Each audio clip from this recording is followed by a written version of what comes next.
Testing. Test 1, 2. Check.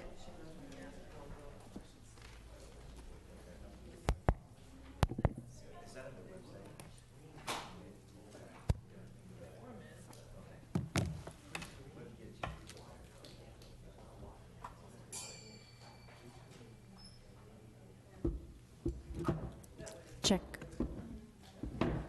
I'll go check if I can still get in. Check. No, don't be sorry. I'm so sorry that happened with Bill. I was just Check. EMT was in another 10 minutes. yeah. Well, who knew that would happen? Oh, I mean, Check. Yeah, I don't get it. Yeah. So she's gonna Check. jump. You're gonna book her some time in the boardroom to fix it, or yeah. Or Okay. I think she might build a new one, like by the next meeting. she really will? Okay. Sorry. Morning, I have a question. Yeah. On the consent agenda, I'd like to have C2 pulled to the regular agenda. Can somebody speak on that, on behalf of that? You'd have to talk to the chair or the chair's representative.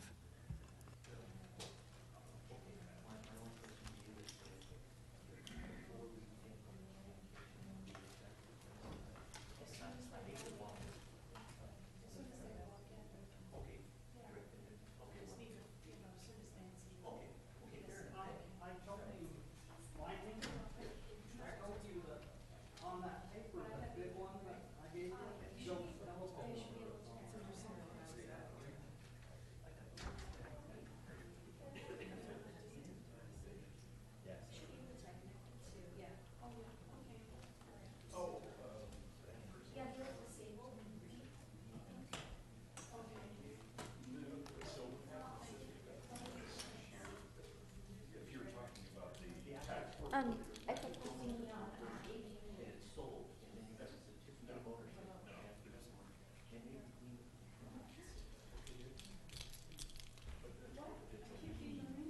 No, that's my name. Don't wear it out.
County Commissioners, and we are having our regularly scheduled meeting.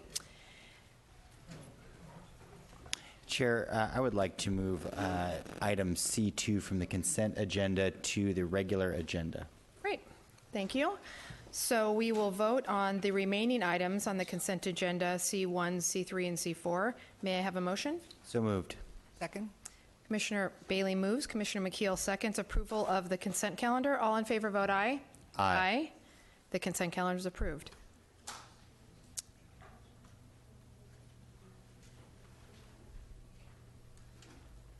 we have public comment this morning, Linda? Do public comment now? Yes, I'm sorry, wasn't sure if we took. That's okay. Yes, we did. C2 is out. So it Public becomes comment, R1A. opportunity for public comment on non-agenda matters, testimony limited to 3 minutes per person. This is a time for the board to hear public testimony, not for board deliberation. When I call your name, please come forward. Ron Swarren, Mr. Lightning, Paul Adolph Phillips, and Joan Medlin, please come forward.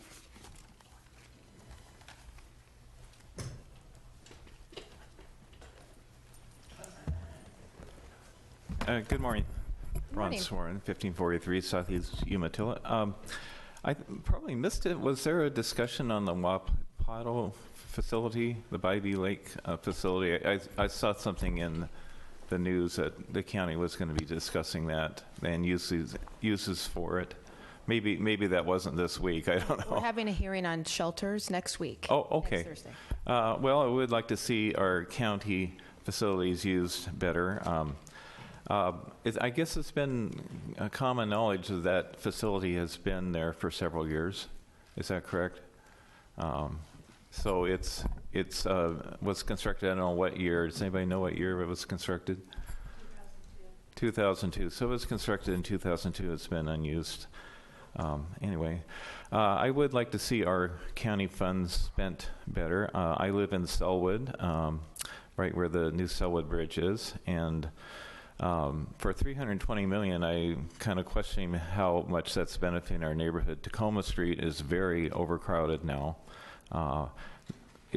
With the growth in Portland, more people are moving in and using the structure, and also people from the suburbs are moving in the suburbs and then driving through. So when that kind of figure is spent, $320 million, it seems like it should be a better benefit to the neighborhood. What I'm concerned about coming up is this county courthouse and also a health building for Multnomah County.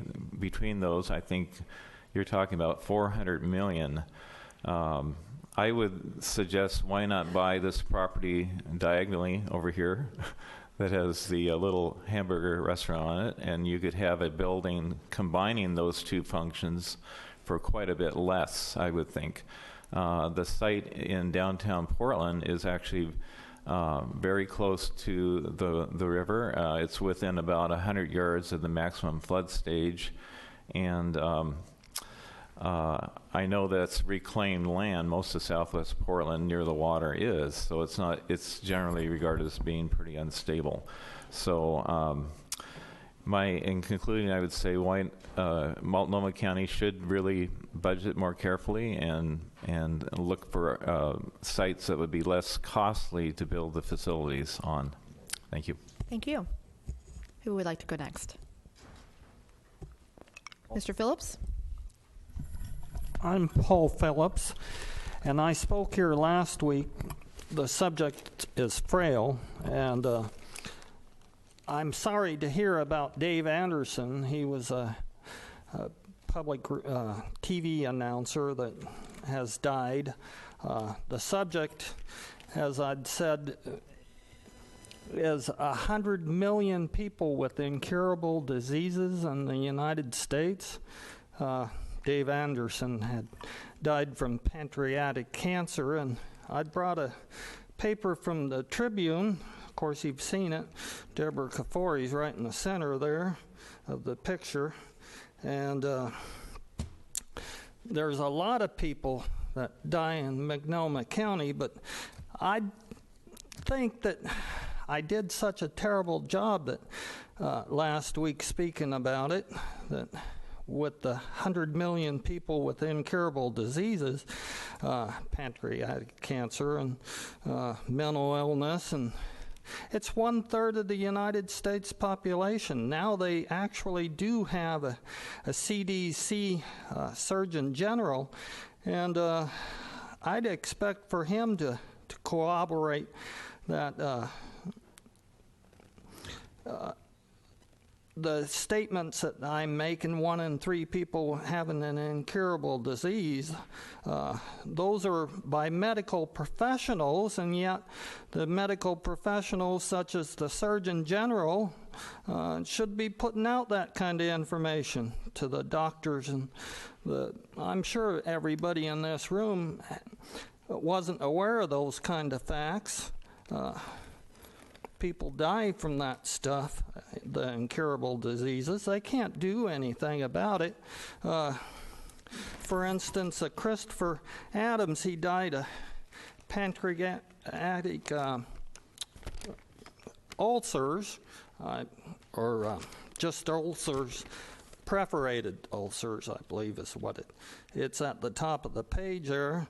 And of course, I was speaking last week that I had ulcers where I had to go 3 times to the hospital. And the first trip that I made there, they said, of course, I explained that I was a medical marijuana patient and was seen by a doctor there near the facility and all that. And, we treat medical marijuana overdoses all the time.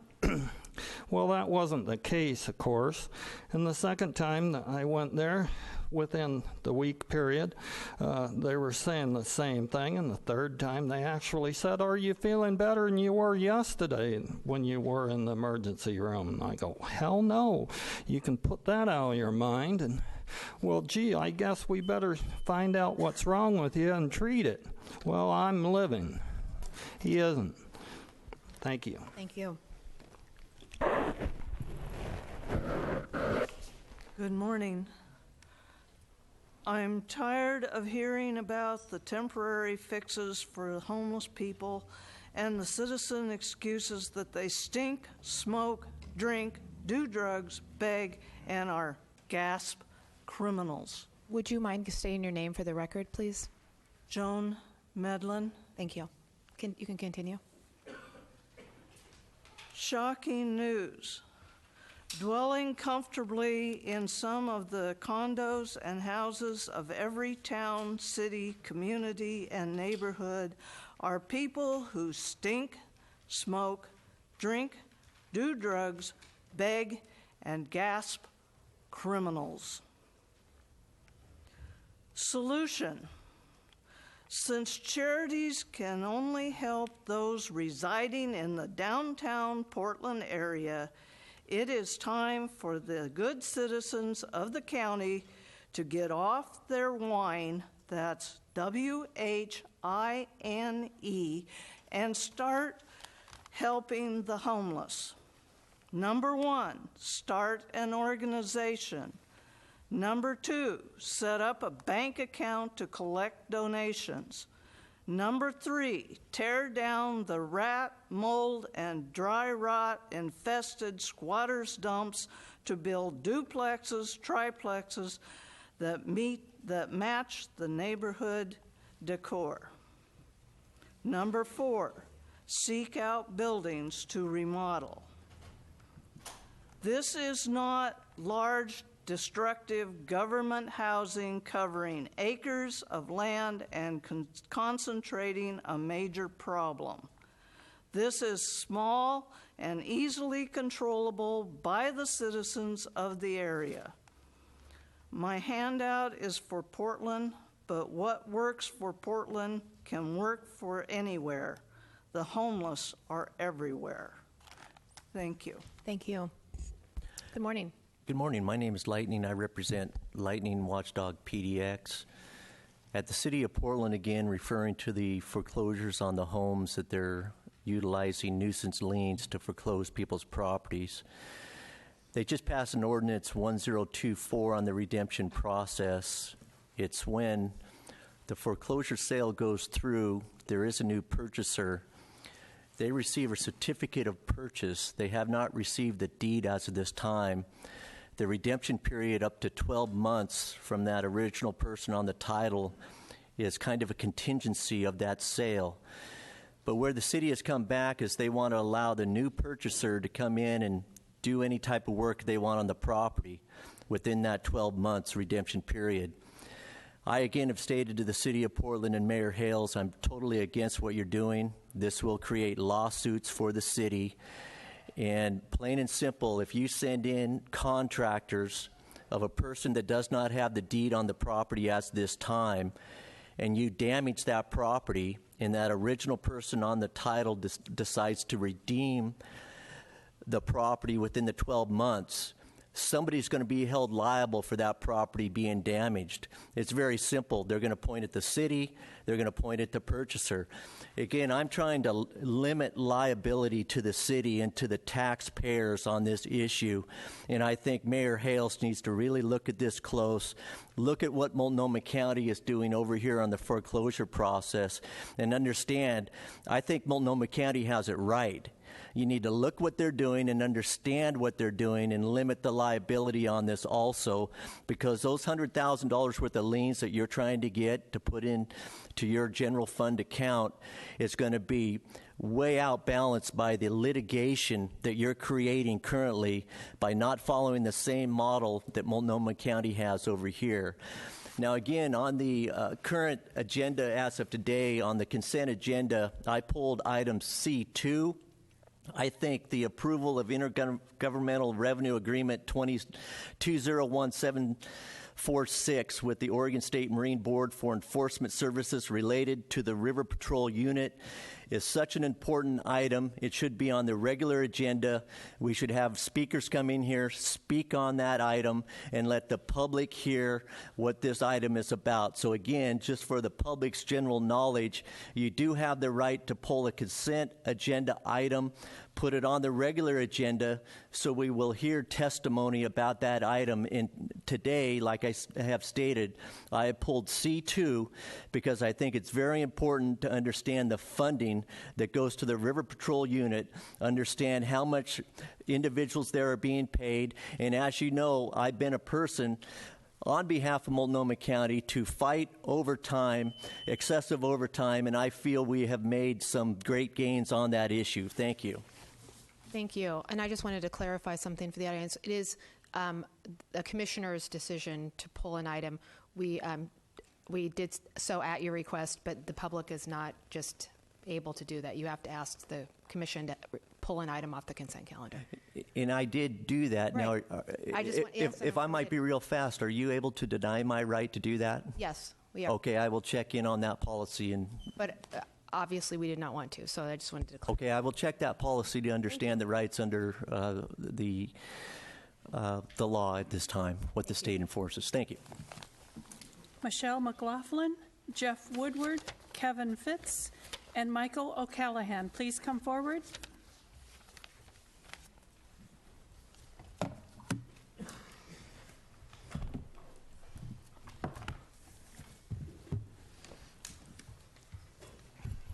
Good morning. Who wants to go first? Kevin? First in line. Okay. Good morning, Chair Kafori and Commissioners. My name is Kevin Fitz, and I'm with the Oregon Mental Health Consumer Association.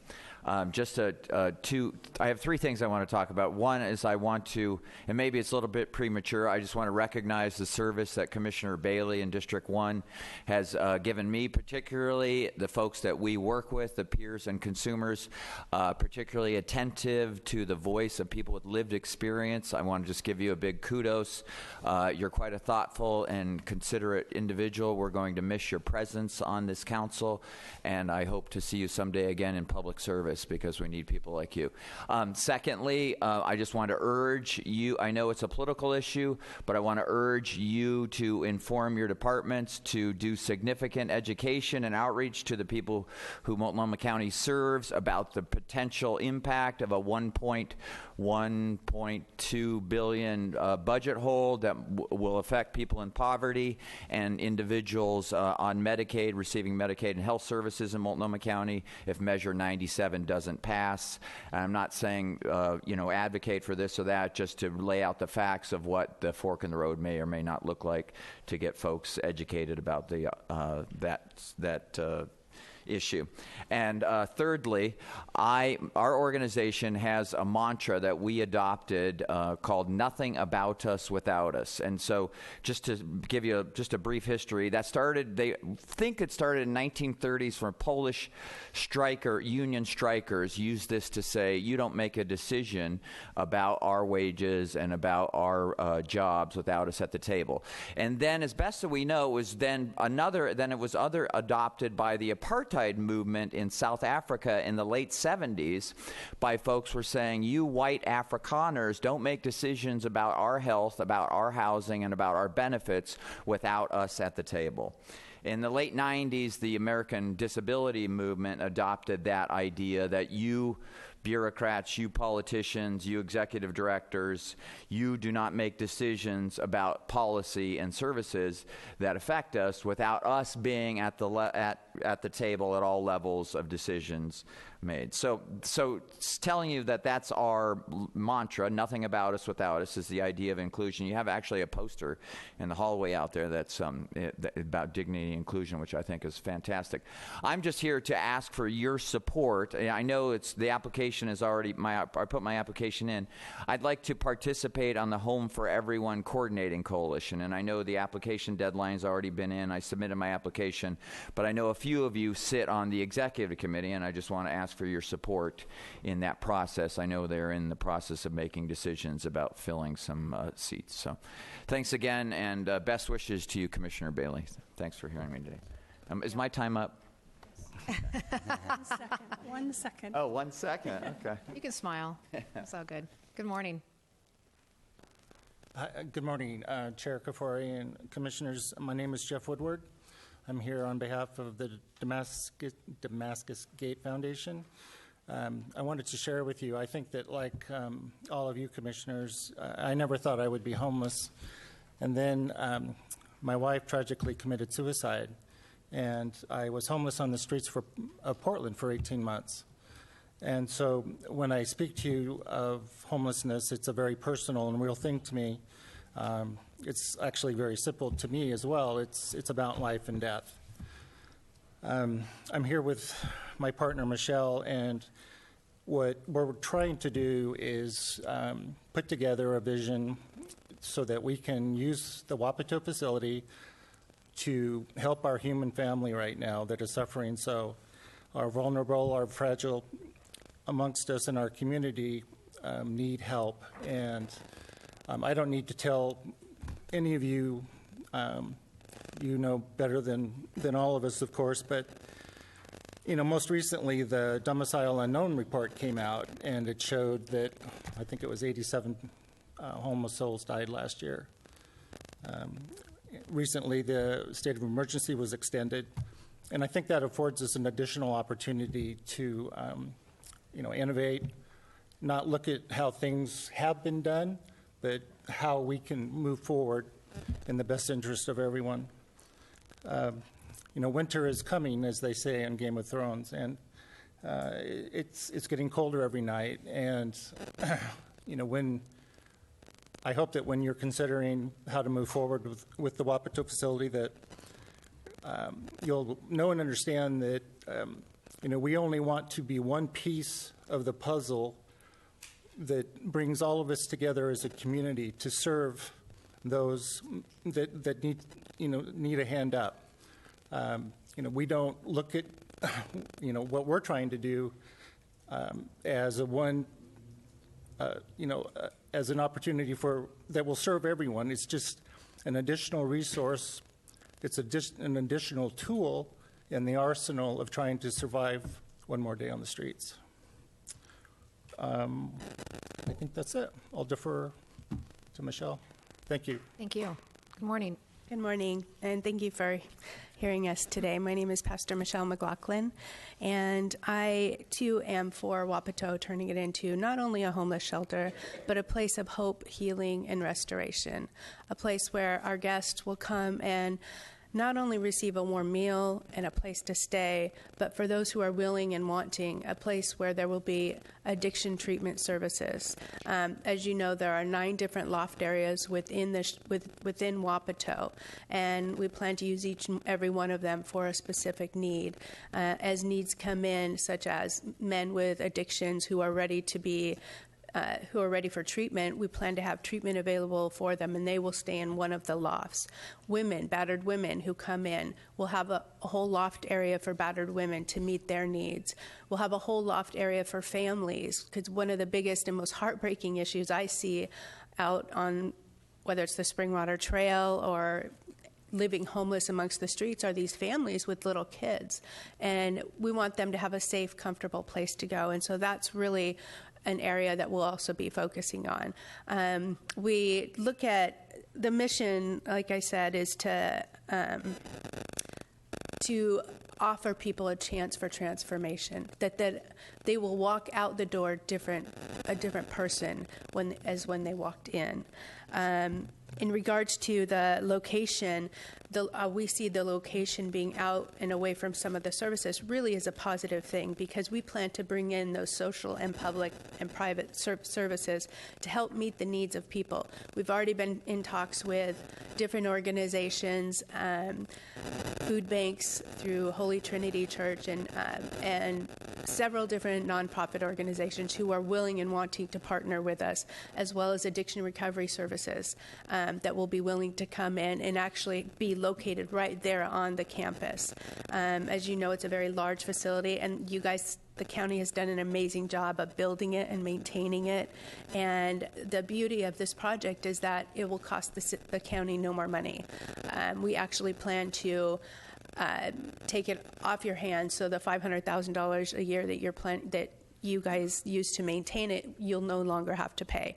This will be completely privately funded, and through our nonprofit, Damascus Gate Foundation. And we have, as I said, we've already reached out to several different organizations and gotten quite a few people on board. I'm meeting with Homer Williams tomorrow, and other people as well who are interested in participating and being a part of the solution.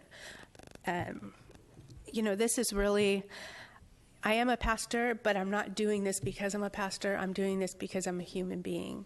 And as a human being, I feel like we all need to do what we can to help to save people's lives and to help encourage people and build them up. So, thank you. Good morning.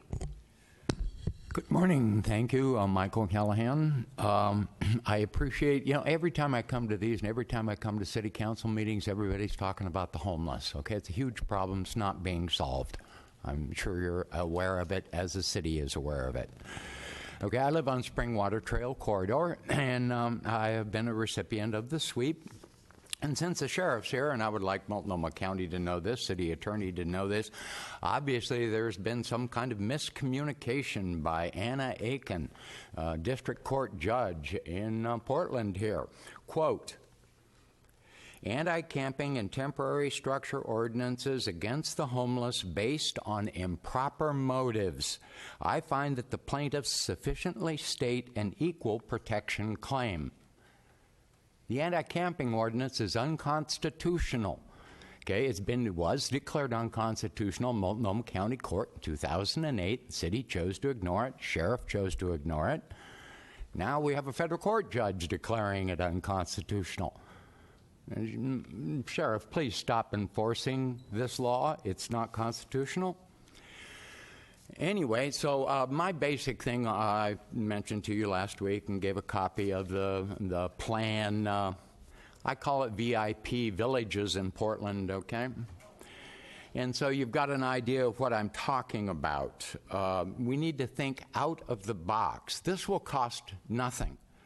All that we ask is, first of all, that you grant us a free permit, And second of all, that you leave us alone. Same request to the city. When we were at Right to Dream, the reason why we had so much trouble was because of the city. Okay? Now, if people out there, if we have an agreement with the community and we move in the community in an accepted place and people out there don't like it, let them sue us. Okay? Not you, not the city. Okay? We'll bear the burden. Okay? This is like a free program, okay? You can't afford to house these people. There's 12,000 people out on the street. If you build housing for them at $100,000 a unit, you're talking $6 billion. Okay, you haven't got that money, okay? And all these people that are being bumped out of houses, these houses are being moved into. I mean, there'd be 50 people a day moving here, okay? And we would like to put, if we need to, I'm really quite skilled at finding loopholes and things. If we need to, we can put each one of these structures, however small they need to be, on wheels. And we can defend ourselves that we are not living in these structures. How could you? You know, I was housed by a 2x2x6 structure outside of City Hall for a month. It works. Okay? Nobody can say I'm living in there, okay? But I need a place to sleep that is safe. And so do 12,000 other people, okay? Please allow us to do that. And thank you. I got an appointment with Christian this afternoon. I appreciate that. Excellent. And thank you all for your concern. I know you're all concerned, but your hands are kind of tied. But anyway, thank you. Thank you. Matthew Cardinale, Charles Johnson, and Charles Ong, please come forward.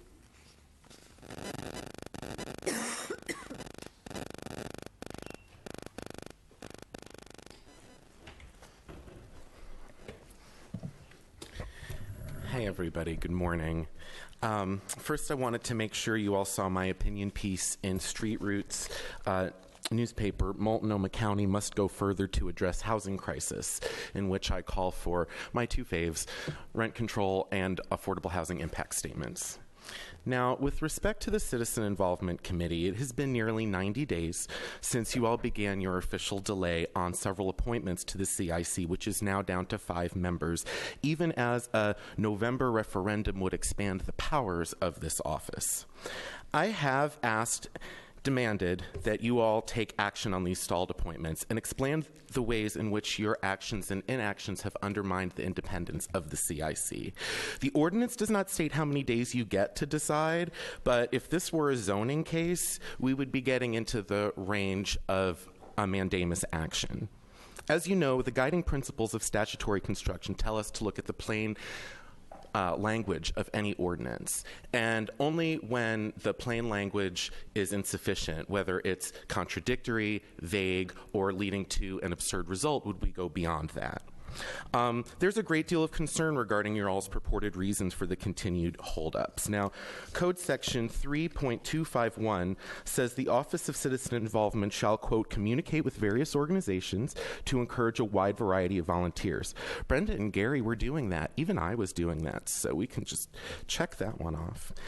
Now, the office shall notify nominating groups when there's a vacancy for which they have nominating responsibility.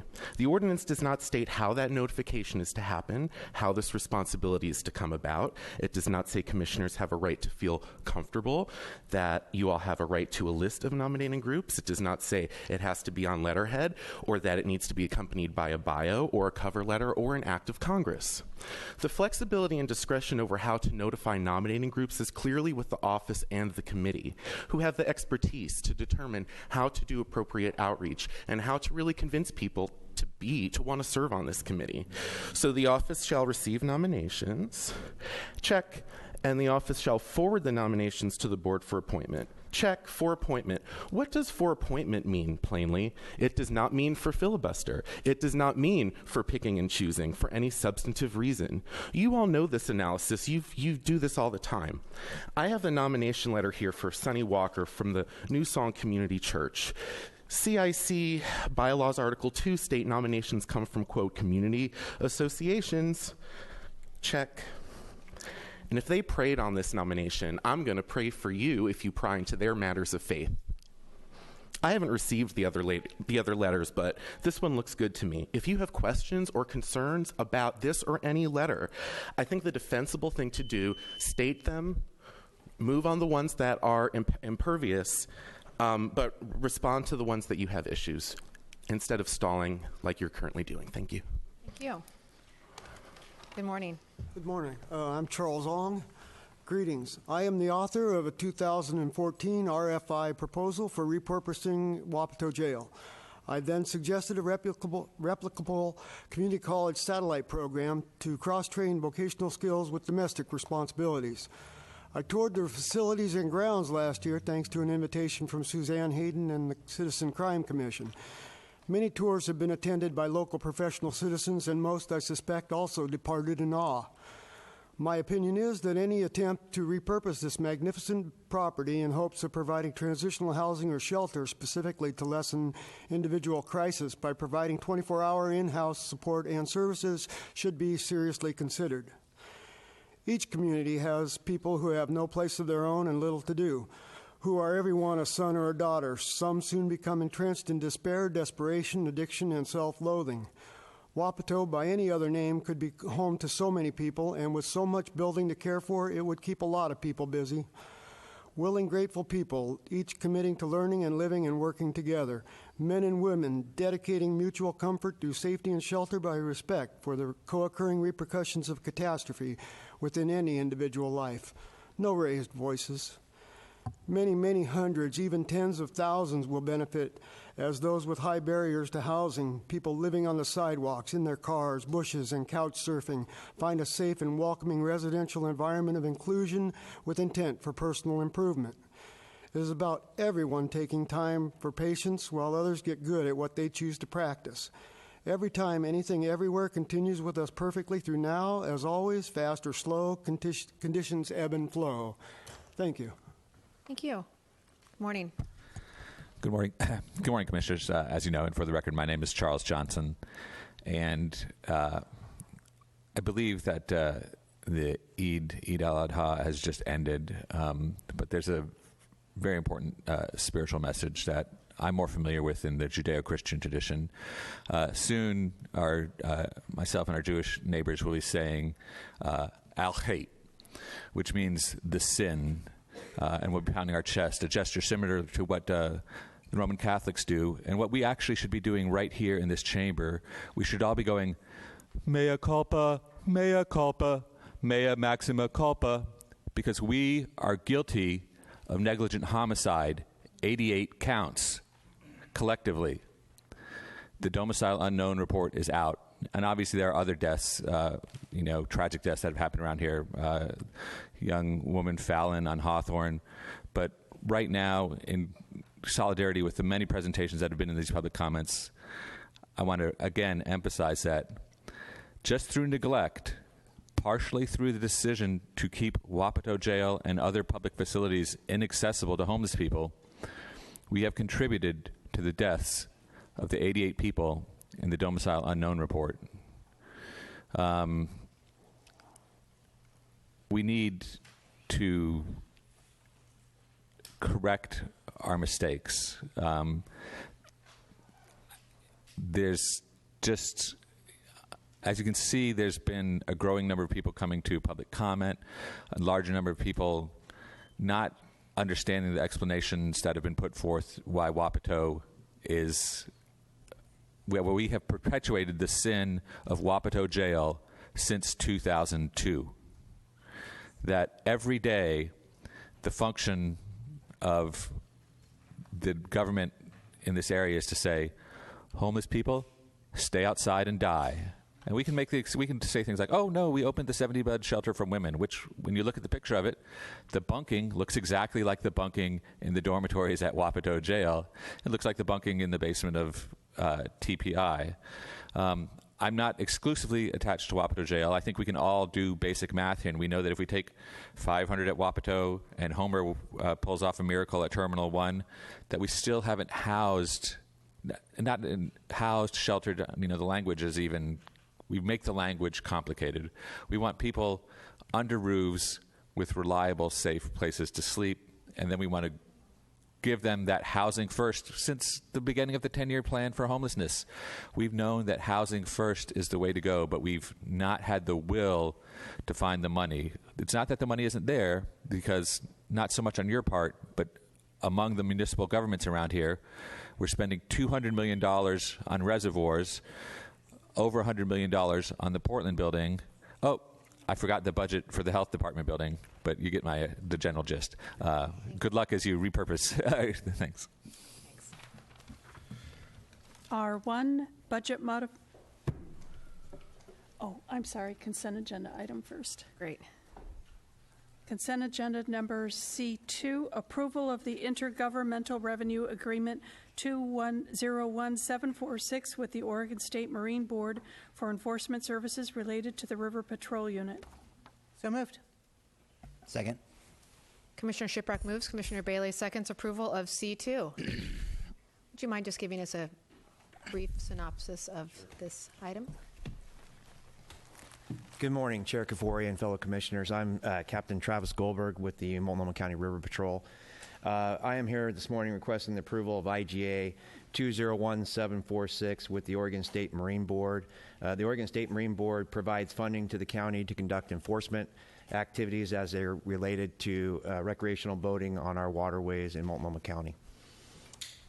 Great. Do we have any questions for Sheriff's Office? No? Great. We have, thank you. Okay. We have one public comment, I think. Yes, we do. Mr. Lightning, please come forward.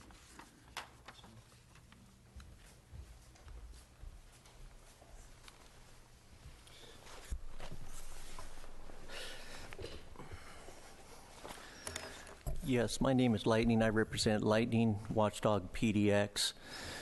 One of the concerns I had on this issue is that also within this agreement, they want to film at certain boat ramps over a period of time and then take that film and transfer it to somebody located in the state.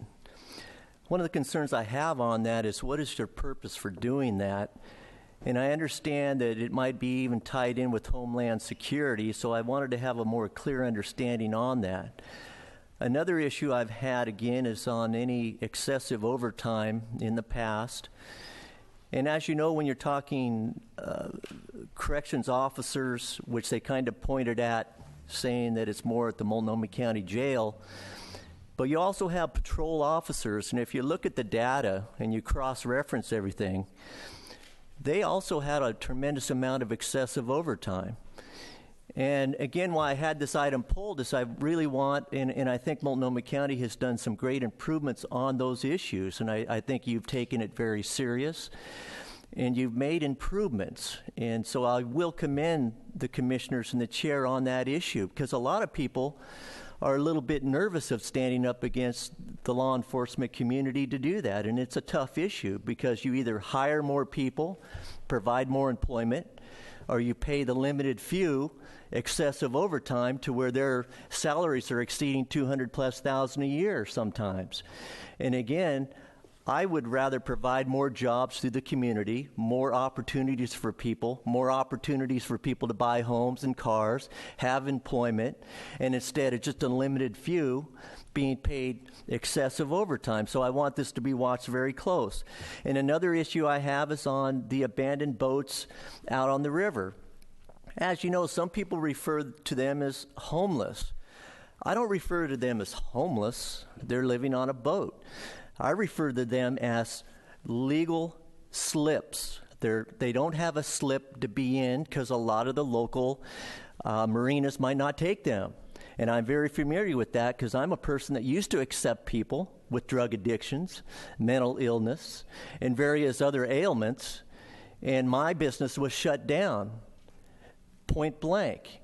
And my comment to me was, we'll do everything we can to shut you down, shut your business down if you even attempt to think that you're going to deal with these people in that manner and keep them in our neighborhoods.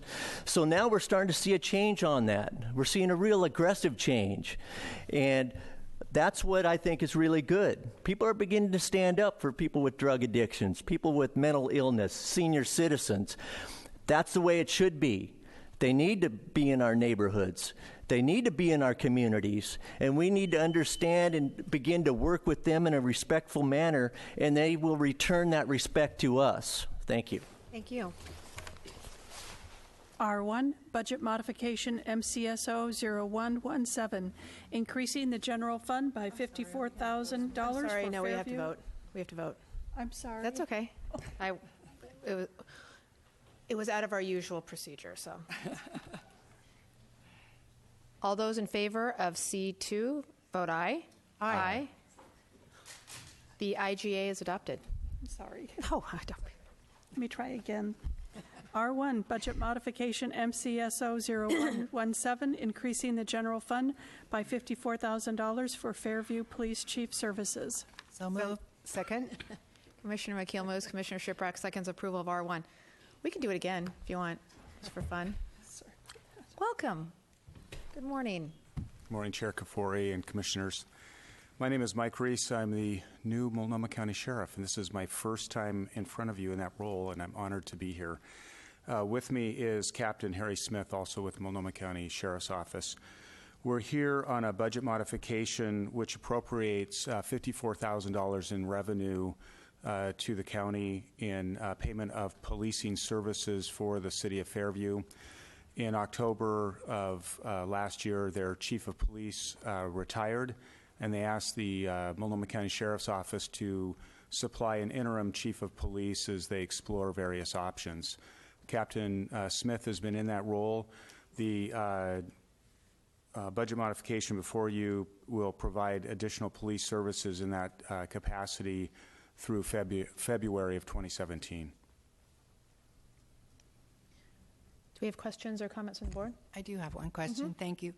So does the city of Fairview anticipate they will do their final, they'll make their hire, or they will work with us by the end of February when this expires? Yeah, we're in conversations with them. Actually, this morning we had a conversation with the mayor and the city manager and their fiscal folks. I don't know if those conversations will be concluded by the end of February of 2017. I suspect within the next few months we will have more clarity around whether or not consolidation is a fiscally responsible option for both Multnomah County and the city of Fairview, and whether or not they would then proceed with that type of contract services or go back and have their own look for a hiring process for a chief of police. Thank you. Any other questions or comments? Thank you. All those in favor vote aye. Aye. The budget modification is approved. Thanks. Thank you. Although we miss seeing you around the Multnomah building. Thank you.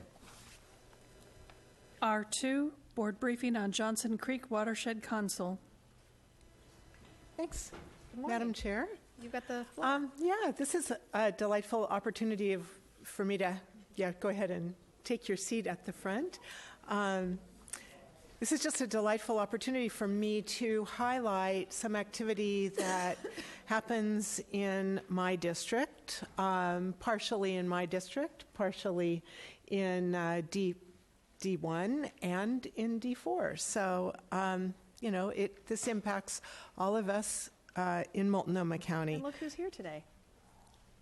Look who's here today. Exactly.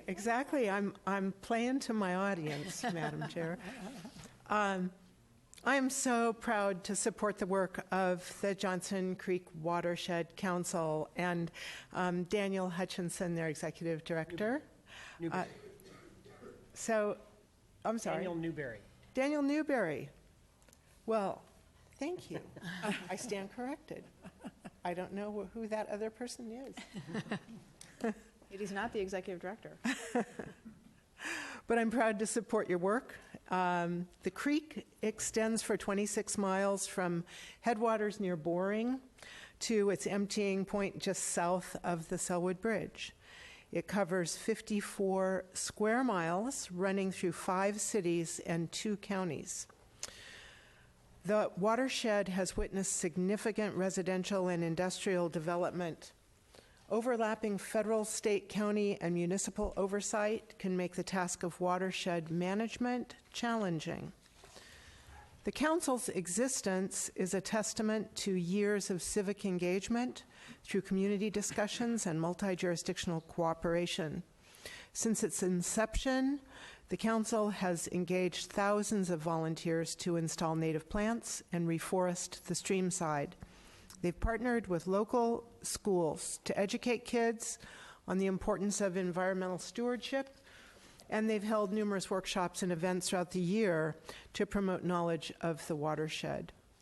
I'm sorry to say that our friend Roy EY, the county's water quality and culvert expert and a great friend of the Council's work, is not able to be here today. So we leave Daniel, whose name I have just stumbled over horribly, but welcome, Daniel, and we leave you to carry the entire program. I know that you can. I'm just doing one other thing here on the, for some reason the file that I had was not the file that I sent. Is there someone under the age There of we go. 25 who understands computers that can help out our guest? I'm not. There we go. Someone had made it into a PDF file, which erased my animation. So anyway, so thank you very much for inviting me here today.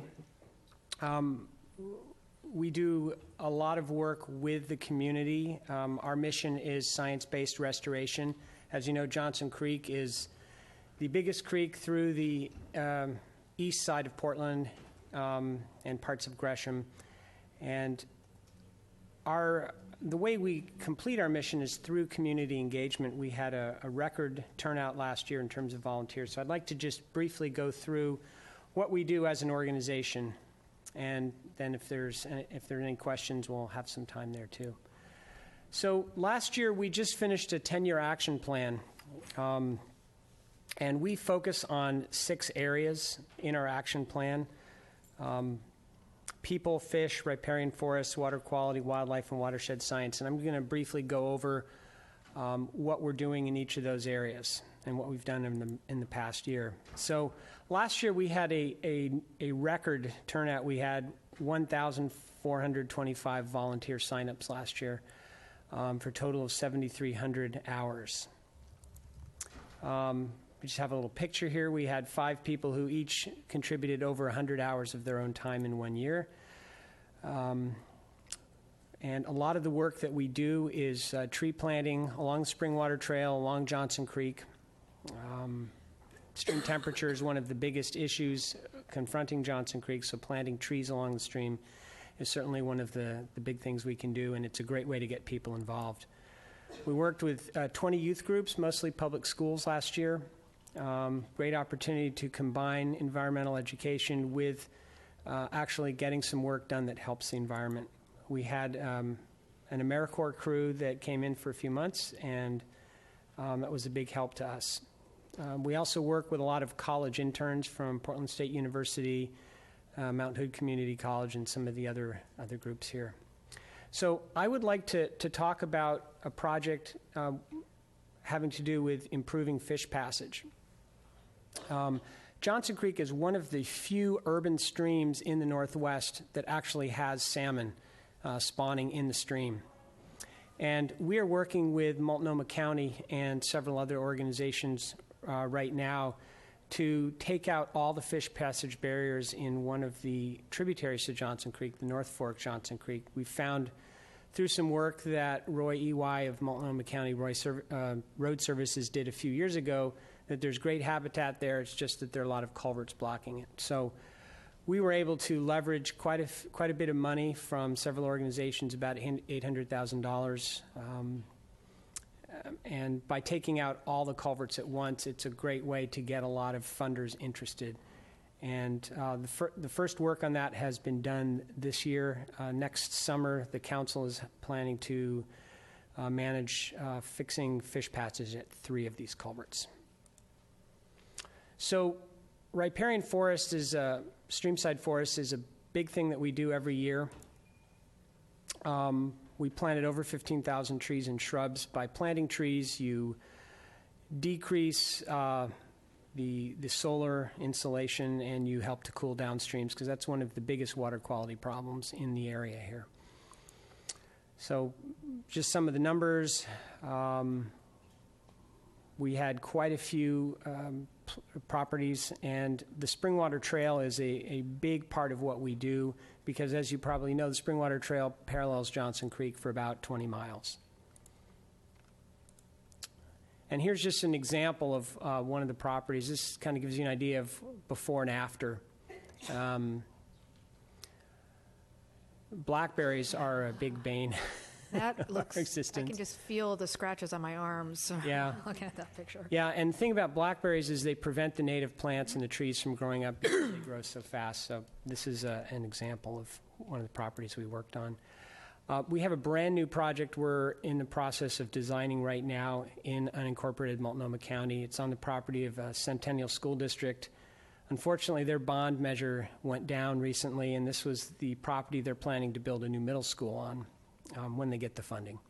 But anyway, there's a big pond there that a previous owner built. It's about 8 inches deep, which means that when the water comes in, it just heats everything right up. There are culverts at both ends that block the fish passage. And so we're working with the school to take out the pond and recreate the stream channel in the pond footprint, create some amphibian habitat. It's a great project. We're hoping to get that done by 2018. Water quality is a big issue, as you can imagine, in an urban stream. And we just finished a few weeks ago our 9th annual stream cleanup with 130 volunteers, and we set a record. We pulled 5.1 tons of garbage out of Johnson Creek on that day. So that was a big effort. We work together with a lot of agencies to monitor stream temperature so we can find out where some of the cold water refuges are in the stream, because Johnson Creek has a lot of groundwater springs that come in, and we want to make sure that we're protecting those areas, provide some habitat there for fish as they rest during their spawning and rearing sections of their life. We're working on with various organizations like DPAVE to help find some stormwater solutions. As you know, the more area that you pave over in a watershed, the less that water sinks into the soil. It goes right into the storm drain. It helps increase flooding and decreases water quality because of all the various things that are in the parking lots. And I'm really excited to say that we're now working with Precision Cast Parts Corporation to do some stormwater on their employee parking lots. So we're pretty excited about some projects there. We've recently started a big community science project. There's a lot of need for environmental data by various agencies, whether it's the county, the various cities, and of course, it would really cost tons of money for the agencies to try to do all this themselves, and one of the ways we can contribute is by training volunteers in various data collection methods, and we have a pretty big program now. We're working with the City of Portland, City of Gresham, and with the county too, to collect some data. So one of the big things that we've done in the last 5 years is monitor coho salmon spawning in the basin. It's listed on the endangered species list, and we found that it spawns as far up as, in this case, we found coho as far up as Damascus. So it goes all through the system. So we're pretty excited about that. This year at Portland's largest park in eastern Portland, Powell Butte, we had about 125 people doing a BioBlitz, documenting the biodiversity in the area. That went really well.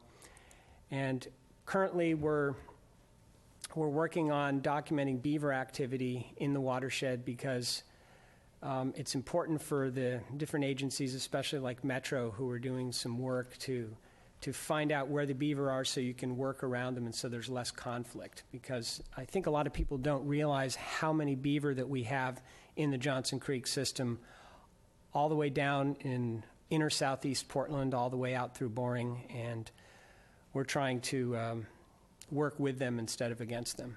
And we also have migratory dragonfly surveys, because there can be an indication of good water quality. Lamprey and steelhead surveys. Interestingly enough, just this last week in a culvert replacement project we're doing right on the county line up Damascus and Boring. We actually, when we pulled out the old culvert, we found an adult Pacific lamprey in that area, and that's the furthest by far upstream that anyone's ever found Pacific lamprey. So we're pretty excited about some of this work. One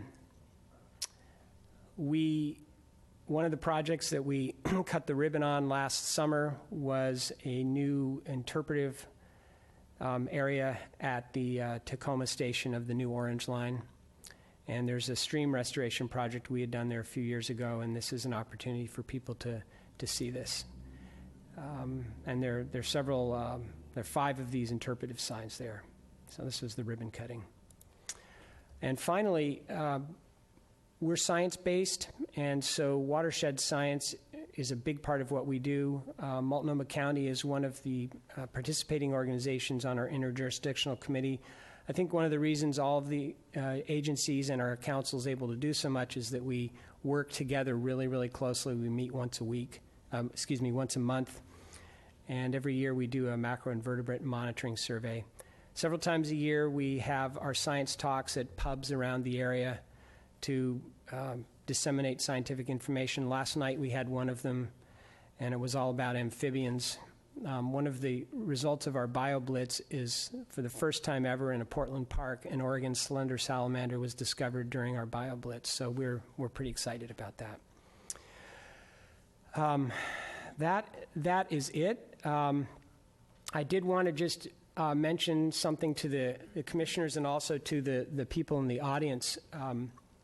There's been a lot of concern in the community in the past 6 months. It started with the whole bullseye glass issue, and it kind of started to expand, and people were looking at some of the things Precision Cast Parts Corporation is doing. We are working with several agencies like Oregon DEQ, Portland Bureau of Environmental Services, and some other community groups, and we're sponsoring a week from tonight at the Brentwood Darlington Community Center at 6:30 a talk about water quality, what's in Johnson Creek, and there's going to be a focus on issues surrounding precision cast parts, because that's an issue that people have really been talking to us about, trying to get some good answers, figure out what the science is and what the hype is, and really get to the issue. So I'd like to invite everybody here to come to that meeting. Can you give us the date and time and place for that? Yeah, that's Brentwood Darlington Community Center. It's a week from tonight. That's the 22nd, and it's at 6:30. Great. Thank you so much. Thank you. Wow. Do we have any questions or comments from the board? Commissioner Bailey? This is really exciting work, and the picture's worth 1,000 words. I love the visual of 2014 to 2016, what's happened in the watershed restoration. I know that's just one small piece of a much larger effort, as you've described, and a lot of folks volunteering a lot of time going out there and making that happen. And I'm curious, as we restore some of these ecosystems and habitats, is there any effect that has on water management, on flooding within that area? That's a good question. The city of Portland for the last 10, 12 years has done a lot of large, very publicly visible floodplain management work, like around Foster floodplain and some of those others. I think it's really important to point out that last December 7th, when we had the big flood, the U.S. Geological Survey, at their gauges, they measured more water flowing through Johnson Creek than we had in the 1996 flood, yet the flooding impacts were far less. Mm-hmm. And I think a lot of that is really due to, although our organization would love to claim credit for that, I think a lot of the work is due to some of these big floodplain management projects where they actually are, carving out some of the areas so that the stream is not disconnected from its floodplain, so it has area to move out into locations where they were able to relocate houses or move houses out and leave it for floodplain storage. Yeah. I'm sure it's a combination of a number of factors, and science tells us that healthy ecosystems tend to manage water better, so I'm sure that it's a factor of a number of things, so you probably share some of the credit. Thank you very much. Thank you. Thank you. This is fascinating, and thanks to Commissioner Shiprock for bringing this forward. 5.1 tons of trash. I can't even wrap my head around that number. That's incredible. And this is an annual cleanup? Yeah, I mean, usually we do about 3.5 tons, but this year was 5.1, and I guess I'll open a can of worms here. But by far the area that we found the most garbage was just at 205 upstream, and there were several current and existing communities of camping going on there, and that's where a lot of the garbage came from. And it's interesting, every year we walk through the areas on the stream where we're going to do the cleanup, and we talk to the folks that are camping there, and we often have some of them actually come out and help us, which is really exciting, being able to include them in our community in that way. It's just, I guess it's an opportunity for me to put a plug in, since this has been an issue that a lot of people have talked about before me this morning. But we are definitely supporting of finding housing for people that doesn't involve living in tents, because as we've seen in the last year, there's been a huge increase on the Springwater Trail, on Johnson Creek, of camping, and it does do environmental damage. I think every ecosystem has its carrying capacity, and at some point when you have too many people, we do start to see some damage. So, I'm glad that all the different jurisdictions are really starting to focus energy on it, and hopefully we'll find some new opportunities for people to live without having to live in tents. Thank you. And thank you for your stewardship of this important resource. I know it's really important out in East County and Gresham, and we actually almost bought a house at one point along Johnson Creek, and my husband grew up in Gresham, so he has wonderful stories of when they were children of Johnson Creek, and so thank you so much for your the work that you do. Can I just underline something? I really have appreciated this presentation.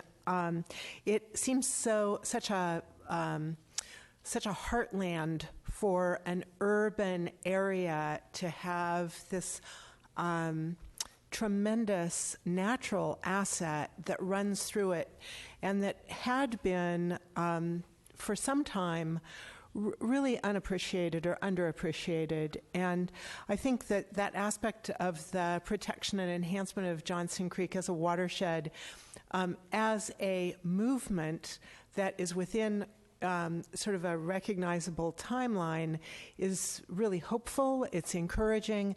And to your organization as a convener of Metro, of the Bureau of Environmental Services and Parks for the City of Portland, the City of Gresham, Clackamas County, Multnomah County, TriMet, all of the school districts who you have engaged, and all of the higher education institutions, Reed College, PSU, PCC, Mount Hood Community College, AmeriCorps, the DPAVE folks, and Precision Cast Parts, kind of as diverse a group as you have engaged, as well as a population of people living in tents along the Springwater corridor, to enhance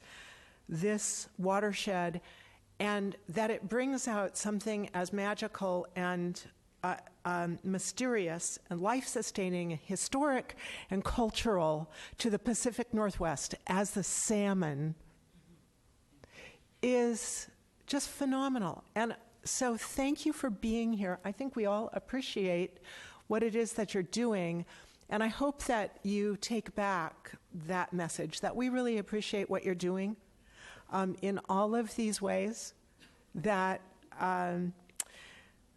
this is an extraordinary example of what people can do working for their community. Thank you. Thank you very much for this opportunity to talk to you.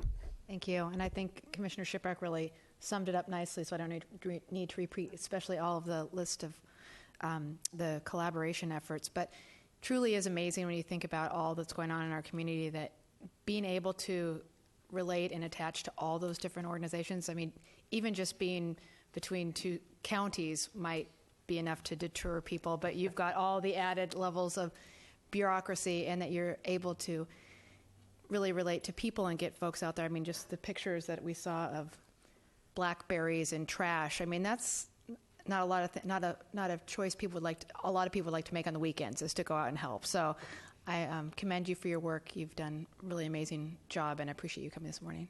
Thank you very much.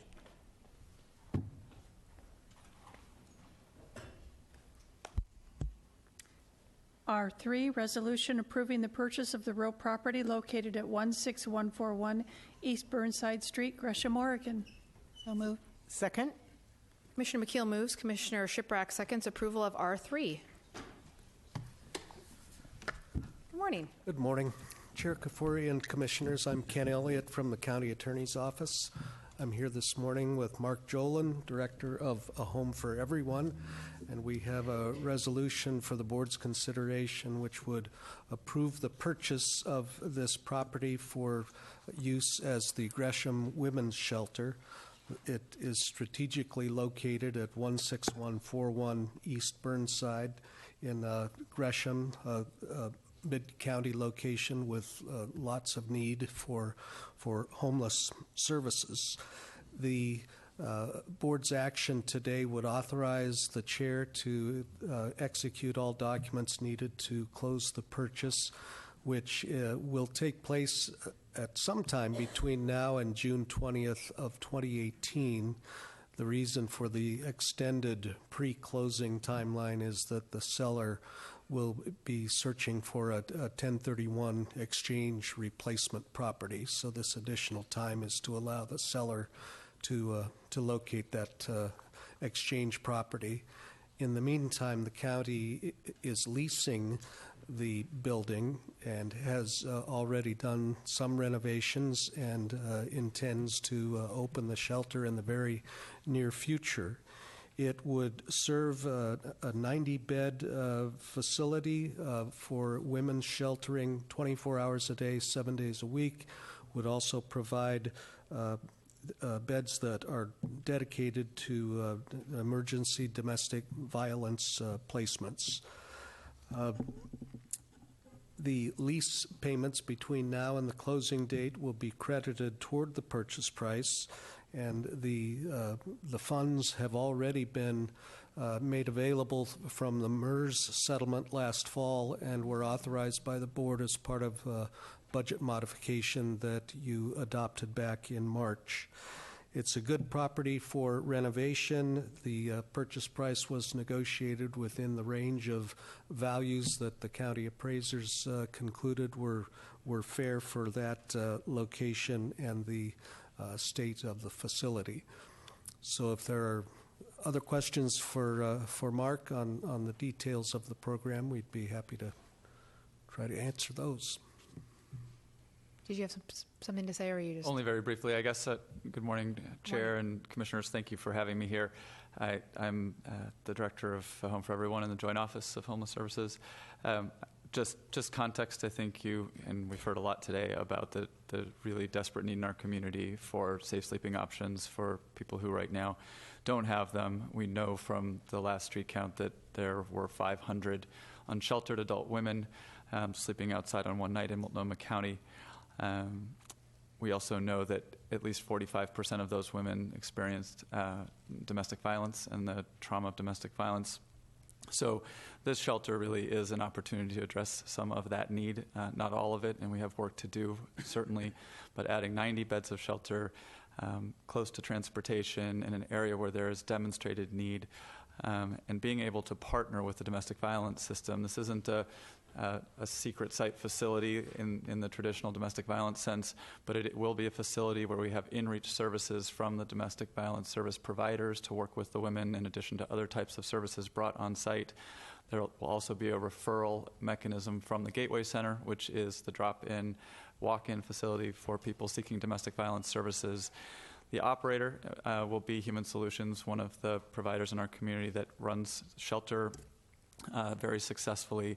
And there's been a lot of community engagement around this shelter and how it will work and how the ongoing work with the community will look, both on the public safety side and the services side. So I think we're coming into this project the right way, and we're very excited about the opportunity it's going to present for the women who will be able to stay there. Great. Do we have questions or comments from the board? Commissioner McKeel? I do have a question. Thank you. Well, the facility is great. I mean, we've seen the facility. We've sort of opened the facility without the people there yet. But I guess my question is exactly what are we being asked to approve today? Because I don't, unless I've totally missed something, I'm not remembering how much we're paying for this. I don't remember exactly who we're buying it from. So it's difficult for me to approve a sale agreement without having a review of those kinds of issues. Commissioner McKeel, the seller is Ivan Law. It's a limited liability company called Law Properties. The purchase money is part of a larger allotment that was approved by the board back in March, and it is in the range of appraised values. We would recommend that we not disclose publicly the purchase price at this point because it could create some difficulties for the seller in negotiating for an exchange property to complete the 1031 exchange. But the exact price would be made public when the deal closes, and again, that could be any time between now and June of 2018. Okay. Understand. It was just, without that information, it's a little bit difficult to approve the purchase. And I do know it was a part of the properties that we were told about earlier that we were looking to purchase. So I understand that piece. It was just more the details that I was having a little difficulty with. So thank you. Madam Chair, and I just want to underline, because I get concerned sometimes that the context of the work that Multnomah County is doing and you, Mark, are leading the way in partnership with the City of Portland in doing this work is the result, at least this purchase is the result, and the official collaboration, the result of actions of this board, which allocated jurisdiction and authority and funding to have a thoughtful, incremental process to provide shelter services for homeless people, and that is indeed occurring within the community, and that, like any other work that we do, it's subject to the limitations imposed by the reality of budget, so that a part of your thoughtful, incremental consideration is how best to allocate those really precious public dollars, now kind of corralled and combined with resources both from Multnomah County and the City of Portland into these services, which again, not just shelter services, but the thoughtful combination of shelter and permanent housing. So we hear a lot about these kind of facile solutions that people bring to us, and I want to say that I appreciate that their focus is on a solution to the problem, and I also think that we have an obligation to communicate back that we are also focused on solutions to the problem that will be sustainable, long-term, and fit within the limitations of public budgeting process. They're not maybe so sexy. Maybe they're not as susceptible to holding a press conference around, although it's always good news, should always be met with some hurrah from the community. But again, I think it's important that these 90 beds of shelter get the attention and the appreciation, and that your work gets the appreciation together with a whole consortium of people that it deserves as, again, thoughtful, incremental steps to solve a very serious community problem in a sustainable way. I appreciate that, Commissioner, and we'll have a chance, as the chair said, next week to come and give you a more comprehensive briefing on not just the shelter expansion work that we've done, and this really is just one piece of several that are all moving forward at the same time, but also on making sure that we're helping keep people in their housing so they're not needing shelter in the first place, and helping people move out of those shelters and back into permanent housing as quickly as possible. And it's all three of those things that are really essential components to our work. So we'll have an opportunity next week to dive into that in a little bit more detail. So I look forward to doing that. Thank you. Forward to it as well. Great, thank you. I also want to, before we take a vote, I want to make sure that we give appreciation to the City of Gresham.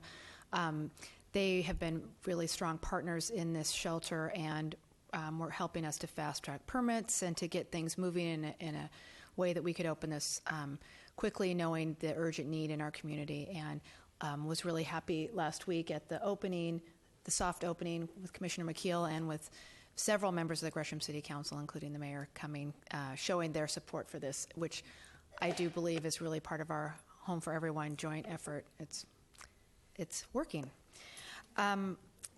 We have a public comment? Great. Thank you. Thank you very We have much. someone here to give public comment. Mr. Lightning, please come forward.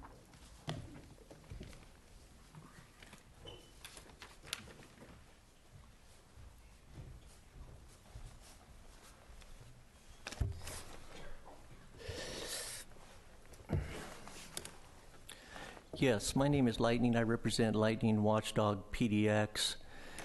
I do agree with this resolution. One of the things I didn't hear is I was involved in the Portland Rescue Mission for the women and children between Dr.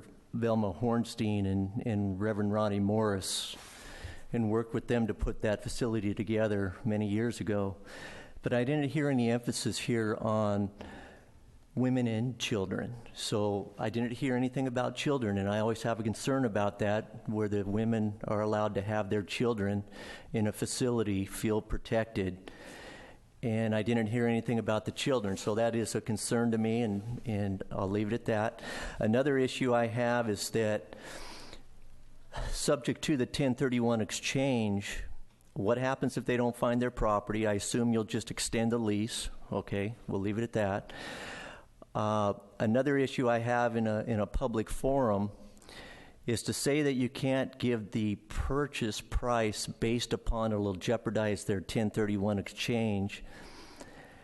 I absolutely disagree with that. Let's just say it's a $1.5 million property. When you have a sale in place and you have a reputable buyer like Multnomah County, it's very beneficial to have that agreement in your hand when you're talking to that seller and say, hey, I've got $1.5 million sitting here waiting to transfer and avoid my taxes. I'm ready to move, and I have a serious buyer in place, and look what we're going to be doing. They're going to be doing with the property. That's marketable to make the sale. It's not working against you, and anyone that thinks it's working against you, that's just foolishness. So again, when you don't want to disclose the purchase price on a property where taxpayers will be buying this property, I find that completely unreasonable how you can vote yes on this resolution. Now, you may think you have the authority to do that and not disclose pertinent facts on a sale of a property and not disclose the purchase price so the public can look at it, do comparables, and do metro scans within a 1 mile radius of that property and talk with title companies and know when it transferred, how much they bought it for, what the square footage price is, and every analysis you can do on it to determine that wherever this appraisal came from, it's within market reason. You don't give the public the right to do that and even know how much you're paying for the property? completely unreasonable, and honestly, I think it's almost illegal. And I'll check on that because the public has a right to know how much you're paying for this property. And if that seller is not disclosed that up front, I would say to that seller, we will disclose this to the public to make sure we stay within the open meetings law, and the public has a right to know what the value is. Thank you very much. Thank you. Any further questions or comments, the board? All those in favor vote aye. Aye. Aye. The resolution is adopted.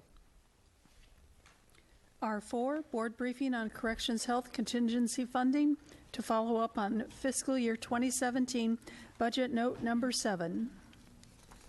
So moved? It's not a voting. Oh, it's not. Well, I'm so eager to vote. Good morning. Morning. My name is Vanetta Abdulatif. I'm the Director for Integrated Clinical Services in the Health Department. And I'd like to introduce my colleague, Dr. Michael Seal, who's the Corrections Health Medical Director. We are here to update you on a budget note that was made for $250,000 for staffing in corrections health. And I'll have Dr. Seal give you the details. But what I will share with you is that corrections health leadership staff, as well as ONA and ONA members, have been working together to look at what would be a short-term staffing increase and how that might be able to help to stabilize the program. Corrections Health has had some challenges with recruiting, and there are currently budgeted positions that are posted and open that the leadership has been actively recruiting. So we're hoping that this additional staffing would help us with that, but it's not also a pathway to making sure that people actually apply, take on the jobs, and are retained. So those are other things that we're continuing to work on. And the staffing that you'll hear about is for some one-time only positions at this point. My understanding is that after the status update and this briefing that we'll need to come back to move the dollars out of contingency so that we can actually post for the positions and start the recruitment. So with that, I'll turn it over to Dr. Seal. Thank you. Good morning. I'm Dr. Mike Seal. I'm Deputy Director for Corrections Health, and I also serve as the Interim Director for Corrections Health at this time. Our specific proposal is really based on input from union ONA information and from our staff at Inverness Jail. And it consists of RNs on mid-shift, certified medical assistant, aide, and the night shift, and also another day shift RN. Specifically, it's a 1.4 total FTE RN to serve 7-day-a-week coverage during the mid-shift, so that would be day into the evening shift, which would augment the staffing at Inverness Jail, allow us to have enhanced responses to the medical requests, which often can only be addressed during a specific time of day in that facility, and also have additional staffing to do transfer chart reviews and coverage for break and lunchtime for the staff who are already at Inverness Jail. In addition, we're suggesting a certified medication aid, 0.8 FTE, which will fill in the gap to allow us to have 7-day-a-week coverage on the evening night shift, which will allow nursing to concentrate on nursing tasks as opposed to those which could be managed by the medication aid, specifically be passing any medication, answering phone calls, handling requests for information, creating patient lists. This will provide significant support to the nurses who work evening shift.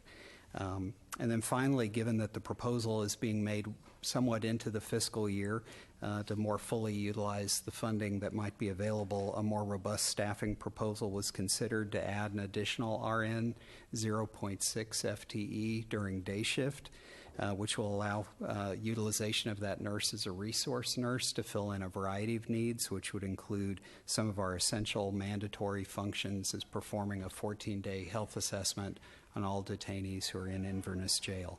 And this will also provide significant relief for the nurses during the day shift. And I think Actually, I know. I'd like to give you one other bit of information. There were two budget notes at the time that we were going through the budgeting process. One from District 1, around $250,000 for staffing, and then there was another budget note from District 4 around looking at a evaluation of how we're actually utilizing our current staffing in all roles and how we could assure that people are working at the top of their license and working well together and being more efficient.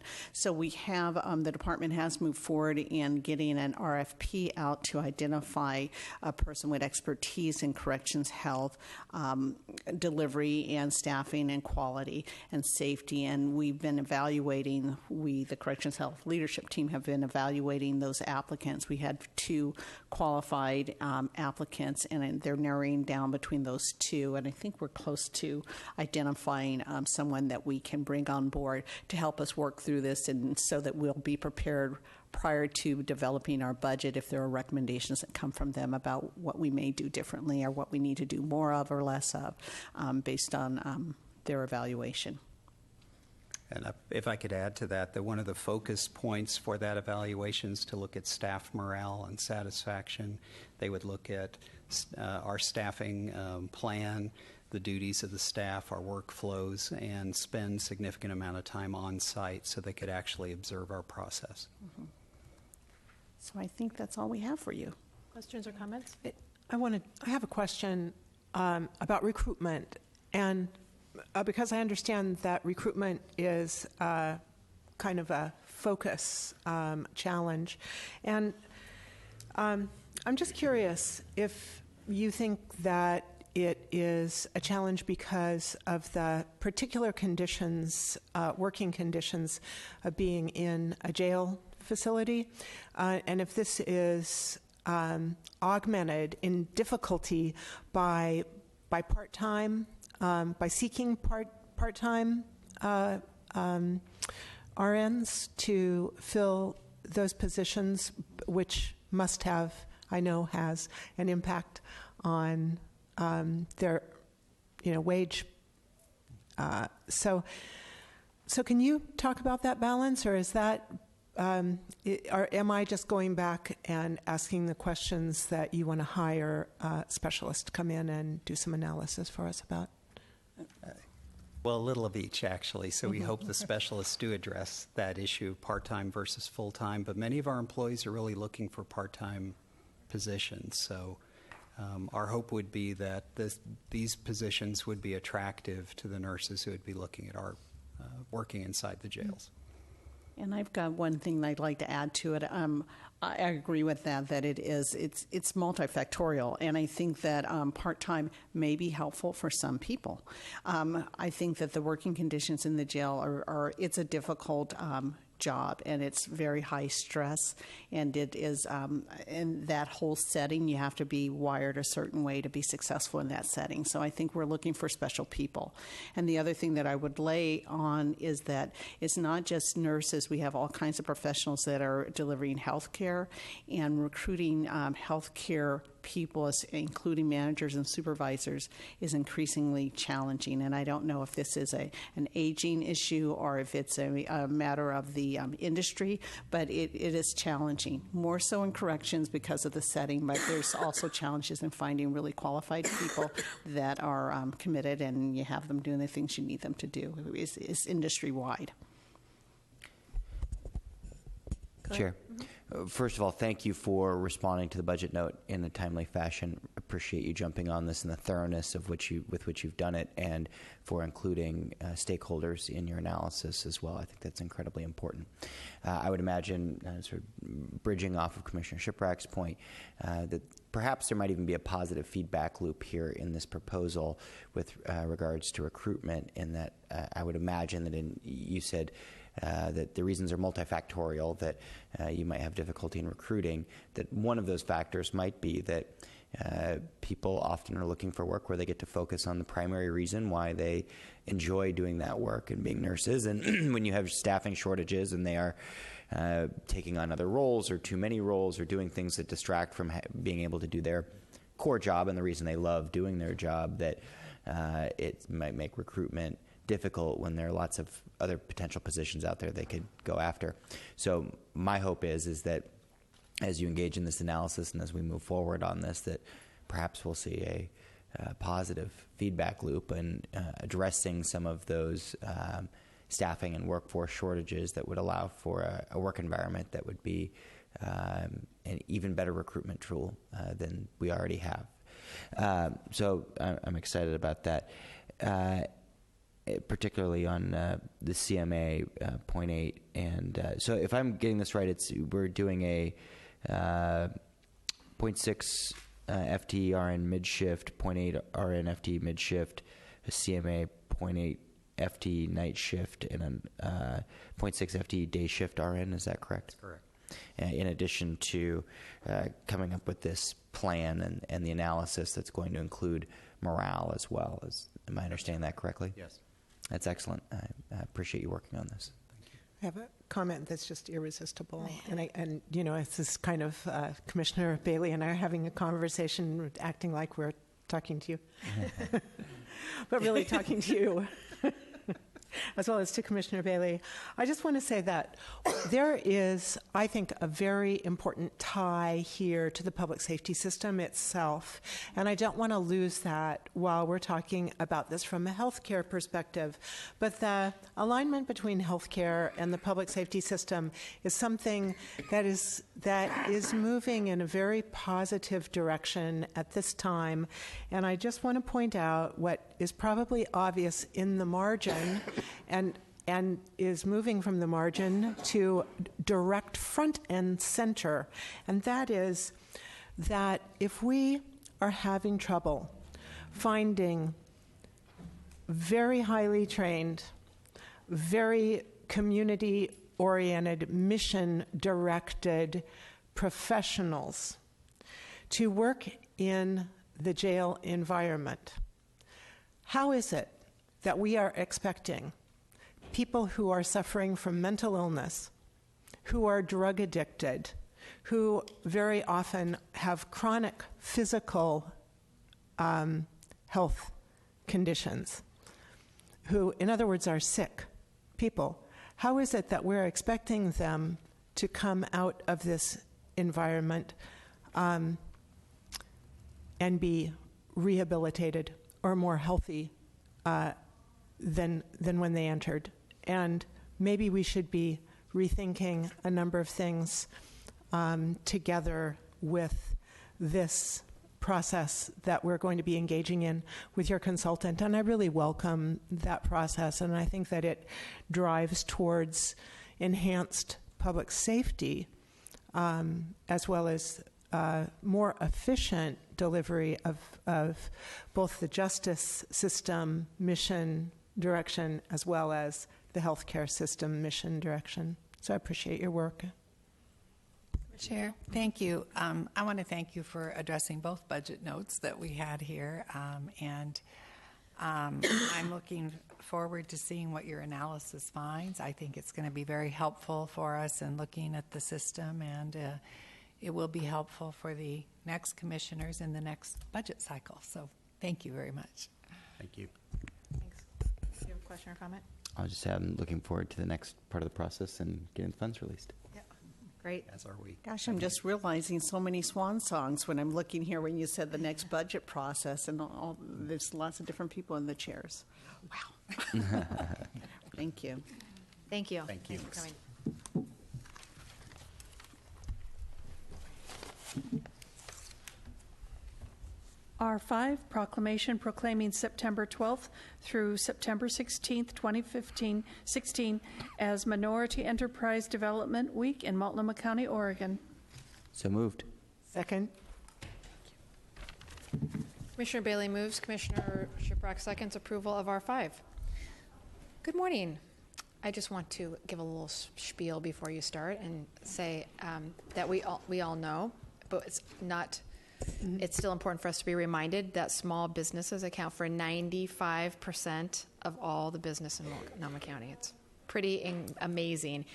And today we will be recognizing minority business contributions to our national and local economies. happy to have you here, Lee Fleming, to kick this off. Thank you. Thank you, Chair, Commissioners. Good morning to you all. Thank you for the opportunity to come before you.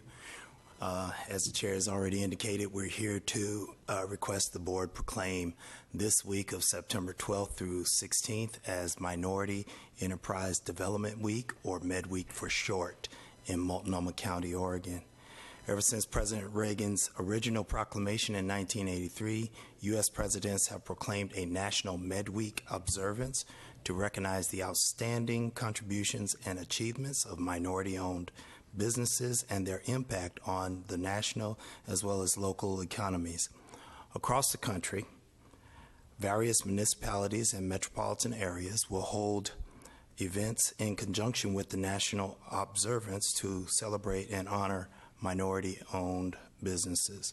Locally, the Business Diversity Institute Incorporated, or BDI for short, leads and sponsors local MedWeek celebration activities in Oregon and Southwest Washington.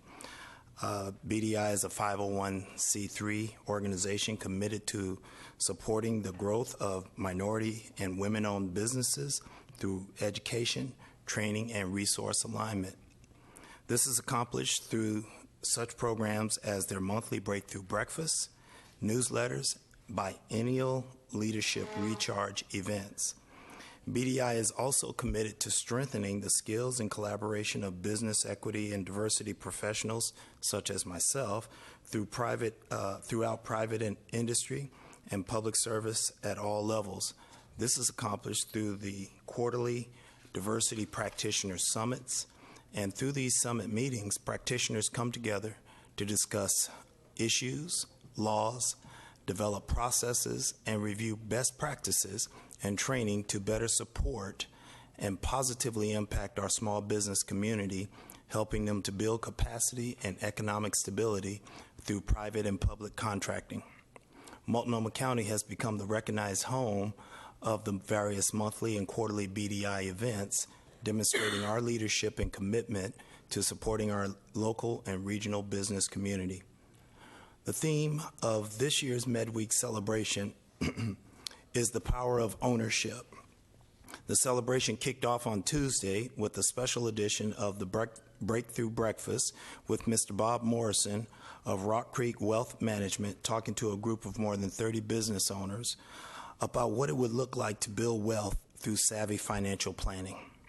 On yesterday, more than 100 attendees participated in various workshops and trainings, including BDI's very own Med Talks and a regional projects overview, providing them with tools, tips, and techniques to further develop business owners' skills and acumen, along with forecasts into future projects within the region. The evening was closed out with attendees enjoying a spectacular MedWeek reception atop the fabulous Hilton Executive Towers. On tomorrow, there will be a special edition of the Diversity Practitioners Summit featuring Ms. Colette Holt Esquire, a nationally recognized legal expert in the area of business diversity and disparity study programs, along with Dan Wegner from Portland Community College and our very own Brian Smith. The week will culminate with the MedWeek Awards Luncheon tomorrow, featuring keynote speaker Franklin Lee Esquire, a leading authority on social economic policies that promote the use of small, minority-owned, and women-owned businesses in government contracting, along with the presentation of the BDI MedWeek Awards. At this time, I would like to introduce Mr. Victor Echeverria. Echeverria. Thank you. And I practiced that. That's the bad part. Of Twirl Advertising and Design. His business, Twirl, is this year BDI's the winner of this year's BDI's prestigious Minority Business Firm of the Year award. I want to have him make a few comments, after which I will then read the proclamation for your consideration. Victor. Thank you. Good morning. Thank you for being here and listening to our concerns as well as our testimonies today. I'm honored to be here. BDI has been instrumental in keeping our business afloat. this forum is a forum to offer support, to hear society's concerns and testimonies, and really BAI has offered support since we've been here. My wife and business partner are transplants from Chicago, and we were severely affected by the recession, which I like to call a depression, because we lost virtually all our business.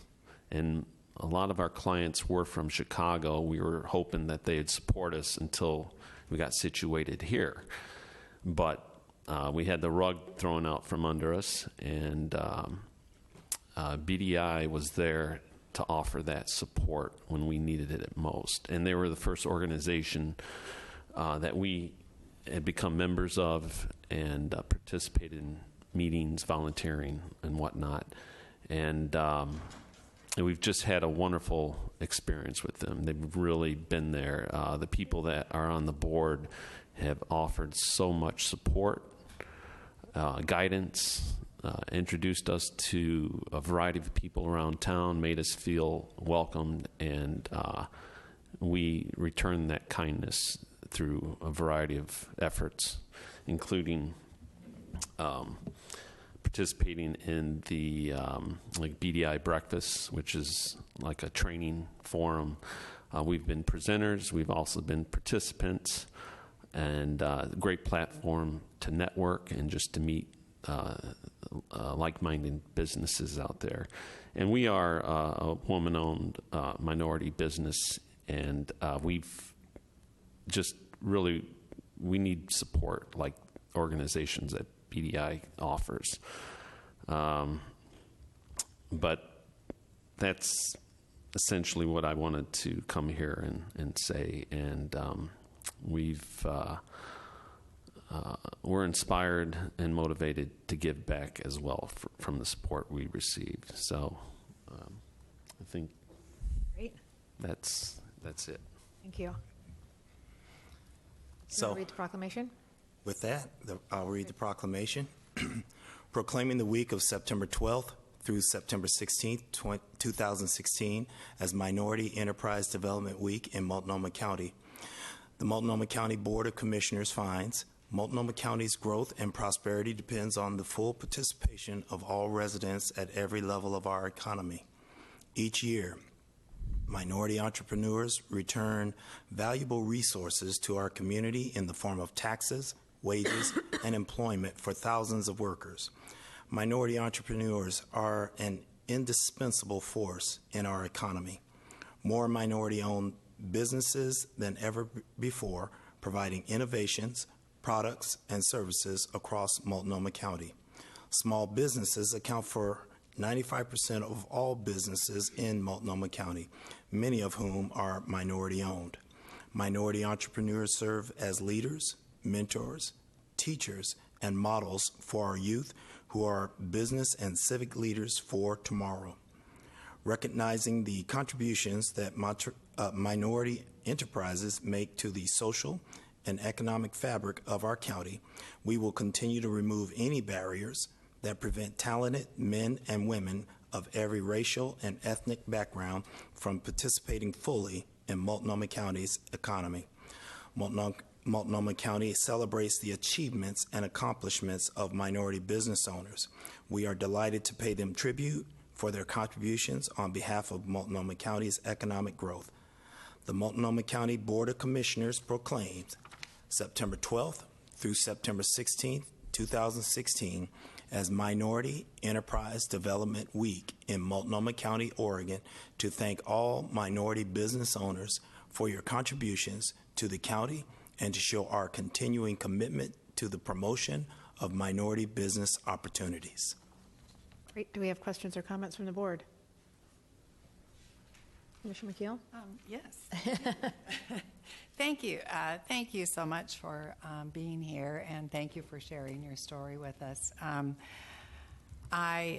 Certainly we know that involving our minority-owned businesses, local-owned businesses, women-owned businesses is a value that we hold here at Multnomah County. And having come from a Chamber of Commerce before I was elected in this position, I'm a huge supporter of business organizations that help businesses network and grow and thrive. So thank you so much for being here.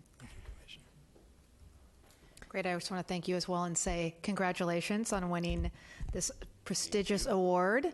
And thank you, Lee, for bringing this forward. We appreciate every year having the opportunity to celebrate minority-owned businesses in our community because, as Commissioner McKeel said, we definitely hold that strong value here at Multnomah County and want to make sure that you feel supported by us as well. So thank you. Absolutely. All those in favor vote aye. Aye. The proclamation is adopted. Thank you. Thank you. Thank you. Thank you. Thanks for coming. R6, resolution rescinding portions of resolution number 2014140, authorizing acquisition of real property for a public improvement project on Northeast Arata Road. So moved. Second. Commissioner McKeel moves. Commissioner Shiprack seconds approval of R6. Good morning. Good morning. I'm Courtney Lords with the County Attorney's Office, and here's Pat Hines, Permit Specialist with the Transportation Division. We are here today because back in late December of 2014, we presented to you and you adopted a resolution which authorized negotiations for the acquisition of real property related to the Arata Road project. Since then, we have 2 properties which are no longer needed for the project, and as a result of no longer being necessary for this project, we are asking you to deauthorize our previous action by removing these from the project plan and the resolution that authorized it. With specific questions regarding those 2 properties, Pat is here to answer your questions.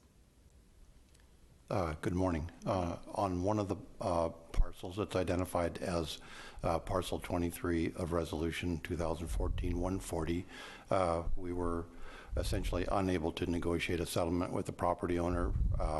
Our appraised offer was $500, and the property owner was asking for $15,000 and held fast at that.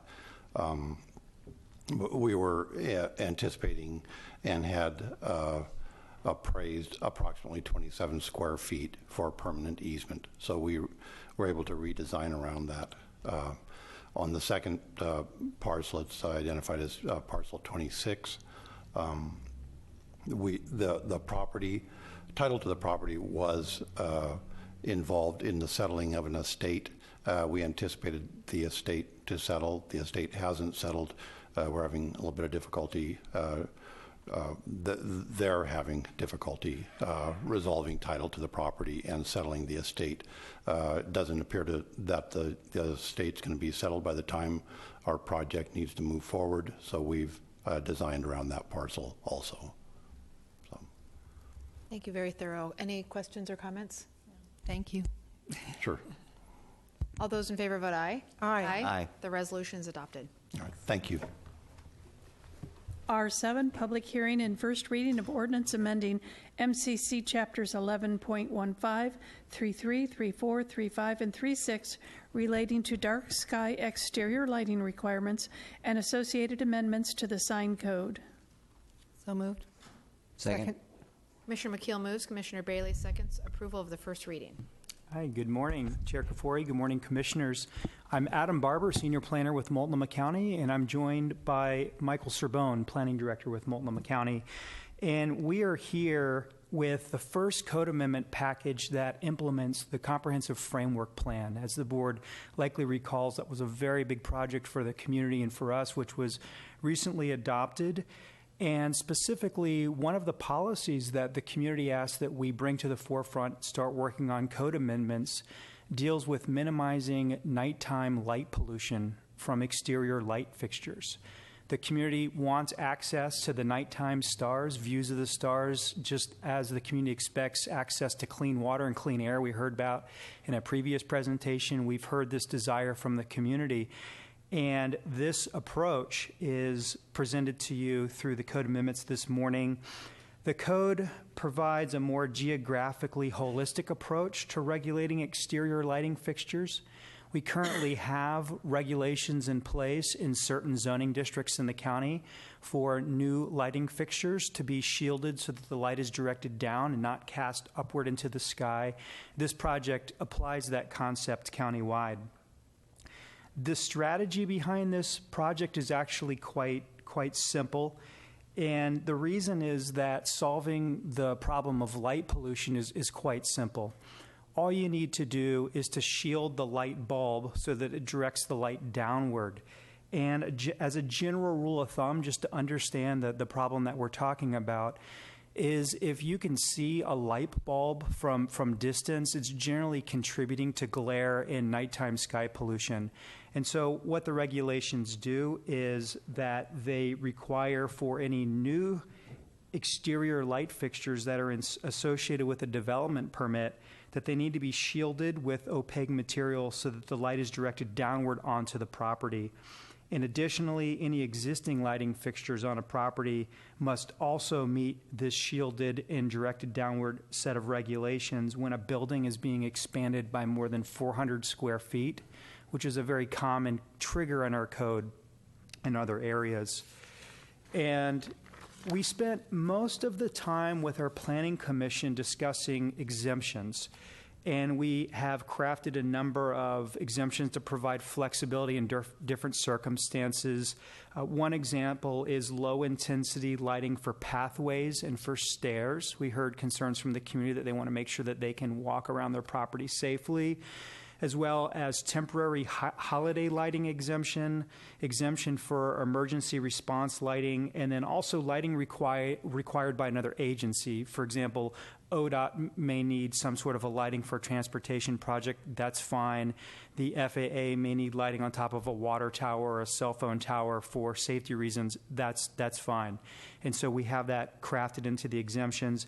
We have also gone into the county sign code to do a little maintenance because the county sign code currently allows internally illuminated signs, which is when the light source is typically behind a pane of plastic, which creates quite a bit of glow in the sky. And these types of internally illuminated signs are seen most commonly with convenience stores and gas stations and that type of signage.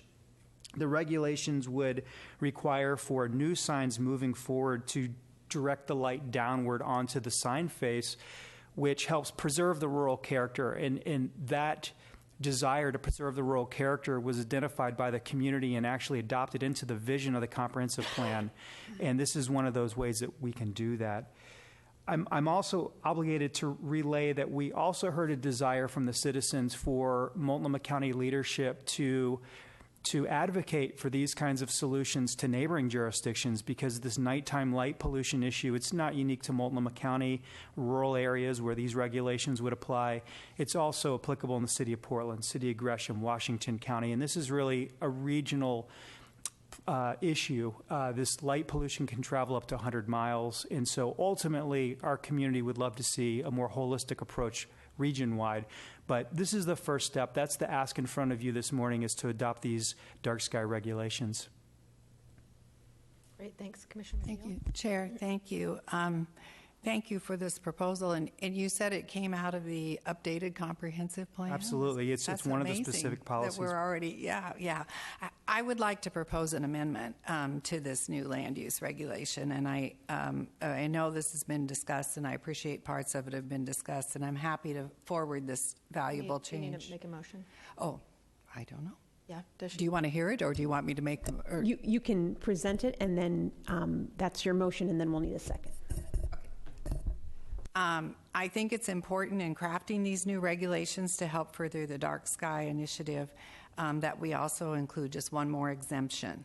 When displaying the national flag in particular, there is a national flag code and guidelines about protocol, and I'd like to ensure we continue to allow such use and protocol to be followed in our county. Therefore, I'm proposing the following 14th exemption included in Section 4.2, Paragraph B, to read: lighting of national, state, and local recognized jurisdiction flags pursuant to the United States Flag Code or laws regulating the proper display of jurisdiction flags. And I move that amendment. Second. Commissioner McKeel moves, Commissioner Bailey seconds approval of an amendment. Do we have any other questions on this? So there'd be any further discussion on that, and then a vote, and then we'll roll back to the original motion as amended. Do you have any questions or comments for Commissioner McKeel on the amendment or staff? Any questions or comments on the issue at hand? All right. All in favor of the first reading as amended, vote aye. I'm sorry. We'll need two votes. 2 votes, So okay. first we'll need an amendment vote. Correct. All those in favor of the amendment, vote aye. Aye. Aye. All those in favor of the issue at hand as amended, please vote aye. Aye. Aye. The first reading is approved, and the second reading is Thursday, September 22nd. Thank you. Thank you very much. Now we will recess as the Multnomah County Board of Commissioners and convene as the Public Contract Review Board. R8, approving a sole source exemption approval request for the Department of County Assets for contract with NetSmart. So moved. Second. Commissioner McKeel moves, Commissioner Bailey seconds approval of R8. Good morning. Good morning. Good morning, Chair and Commissioners. I'm Tracy Massey, a Senior IT Manager within the Department of County Assets, and I'm here in place of Sherry Swackhammer and Bob Leake, who were unable to attend. Today, I am here on behalf of the Health Department. The Director of the Department of County Assets recommends board approval of a sole source procurement valid from September 22nd, 2016 through January 31st, 2019 for NetSmart in the amount of $450,000. This procurement is allowable under PCRB Rule 470275. And by way of background, in 2012, the Mental Health and Addiction Services Division of the Health Department completed a request for proposals and implemented a system called Evolve. This was to consolidate multiple disparate mental health and addiction services, computer programs under a single electronic health record. Evolve was also customized to support Multnomah Mental Health's role as a managed care organization that administrates eligibility, third-party provider services, electronic claims, and billing for Oregon Medicaid eligible clients in Multnomah County. The support of the health system transformation efforts underway, there is also a current project to integrate Evolve and an additional system called Epic to securely share clinical records between the systems to allow for better health coordination of primary and mental health services. NetSmart is the current vendor that's providing the information systems. The requested procurement term is needed in order to maintain the system throughout the completion of the current Evolve and Epic coordination project. That's it. Great, thank you. Any questions or comments from the board? All those in favor vote aye. Aye. Aye. The exemption is approved. Thank you. We will now adjourn as the Public Contract Review Board and reconvene as the Multnomah County Board of Commissioners. R9, budget modification LIB 0217, reclassifying a 0.5 FTE procurement assistant to a 0.75 FTE finance technician. So moved. Second. Commissioner McKeel moves, Commissioner Bailey seconds approval of R9. Good morning, Chair Kafori and Commissioners. My name is Leung Jung Fan. I am the Business Services Supervisor at the library. And thank you for the time for me to share information about the budget modification. Our request is to reclassify a 0.5 FTE procurement associate to a 0.75 FTE finance technician. The new classification would closely reflect the work performed by this position as determined by ClassCom. This 0.5 position will coordinate and account for over 100 purchasing cards shared throughout the library systems. And your approval for this 0.25 FTE increase would allow more adequate support to more balanced finance and procurement workload in the business services. With that, I thank you for your approval and thank you for your support, and I'll be happy to answer any question you may have. Questions or comments? I have a question just about our procedure here, I guess, for the county attorney's office, and that is we just convened as a public contracting board and then changed back into the Multnomah County Board of County Commissioners. And this is a library administration issue. Maybe you can explain why we don't need to change hats once again in order to approve this. Yeah, it's not a library district matter. It's still a Multnomah County budgeting matter through our own processes. And so the library district does contract with Multnomah County to provide those services. So since this is a Multnomah County employee, then we do it through our own process. Fascinating. Thank you. I thought you would probably have an answer to that question. Chair, I do have a question. This 0.5 FTE is vacant at this time. Is that correct? Currently, it's vacant. It's on during the hiring recruitment process that we realized that we have a need to increase it to a 0.75 FTE. Sure. Understand. Yes. Thank you. You're welcome. Well, anything we can do to help balance the workload, we're in favor of. So, all those in favor vote aye. Aye. Aye. The budget modification is approved. Thank you. Thank you all. R10, budget modification non-D 0517, increasing a program specialist by 0.30 FTE from 0.50 to 0.80 FTE in the Office of Diversity and Equity. So moved. Chair. Commissioner Chip? Sorry. That's okay. You're so excited. Commissioner McKeel moves. Commissioner Bailey seconds approval of R10. Now All right. Ben Duncan, Chief Diversity and Equity Officer, Chair, Commissioners. This proposal is to increase a 0.5 program specialist from 0.5 to 0.8. So the addition of 0.3 FTE. It's within the adopted budget using salary savings. The position is really expanding our ability to focus on primarily the trans and gender expansive inclusive workplace project. So I'm happy to answer any questions that you might have. Questions or comments from the board? All those in favor vote aye. Aye. Aye. The budget modification is approved. Great, thank you. Great. Thank you. And now we have time on our calendar for non-agenda items. Does anybody have anything today? Commissioner McKeel? Thank you. Just one.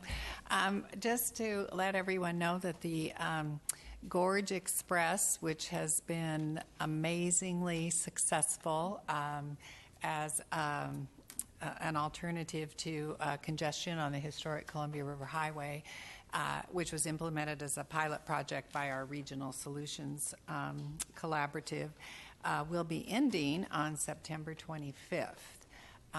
But our group will be meeting again to evaluate, and we anticipate it will become part of the long-term strategy to relieve congestion on the historic Columbia River Highway. So, thanks. So you still have a week-ish left, so get on board. Ride that express. Great. Well, thank you. See no further business. We're adjourned.